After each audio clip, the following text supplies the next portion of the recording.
మెదక్ జిల్లా వెల్దుర్తి మండలం పెద్దాపూర్ గ్రామంలో ధాన్యం కొనుగోలు కేంద్రం ఏర్పాటు చేయాలని మంగళవారం గ్రామస్తులు అదనపు కలెక్టర్ నగేష్కు వినతి పత్రం సమర్పించారు. కొన్ని సంవత్సరాలుగా తమ గ్రామంలో కొనుగోలు కేంద్రం లేకపోవడం వల్ల 5 కిలోమీటర్ల మేర ఇతర గ్రామాలకు వెళ్లి పంట అమ్ముకోవాల్సిన పరిస్థితి ఏర్పడిందని ఆవేదన వ్యక్తం చేశారు.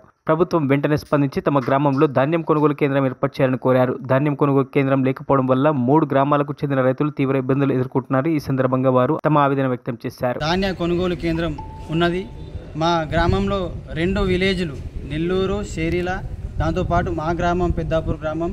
వరి పంట పొలాలన్నీ మేజర్గా మా విలేజ్లే ఉంటాయి. మా విలేజ్లో ఇట్లా గత 4-5 సంవత్సరాల నుంచి ఈ కేంద్రం కొనుగోలు కేంద్రం నడుస్తున్నది. అయితే గత పంట నుండి కొంతమంది సొంత ఇబ్బందుల వల్ల ఎవరో ఏమో తిట్టిరనేసి, ఎవరో ఏమో కట్టలేరనేసి మా కొనుగోలు కేంద్రం తీసేసిరు. ఇప్పుడు మా రైతులకి దాదాపు ఒక 5 కిలోమీటర్ల దూరంలో ఇట్లా ఏ కేంద్రం లేదు, కొనుగోలు కేంద్రం.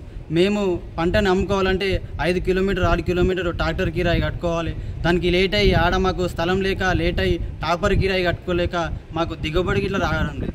కాబట్టి మేము జేసీ గారికి, కలెక్టర్ గారికి వినతి పత్రం ఇచ్చినాం. నిన్న మా మండలి ఎంఆర్ఓ గారికి ఇట్లా వినతి పత్రం ఇచ్చినాం. కాబట్టి మా అధికారులు మాపై దయించి కొంచెం మా విన్నపాన్ని మన్నించి మీరు మా గ్రామంలో తిరిగి మా ఐకేపీ కేంద్రాన్ని, అదే ధాన్య కొనుగోలు కేంద్రాన్ని తిరిగి ప్రారంభించాలని మేము మిమ్మల్ని కోరుతున్నాము. ఎందుకంటే మాకు చాలా ఇబ్బందులు పడుతున్నాము. వర్షాలు పడి మళ్ళీ మేము చాలా రోజులు ఎండిన ధాన్యం ఇట్లా మరోసారి తడిచిపోయి లేట్ అయ్యి మేము చాలా ఇబ్బందులు పడుతున్నాం. మాకు దిగుబడి ఇట్లా రావడం లేదు.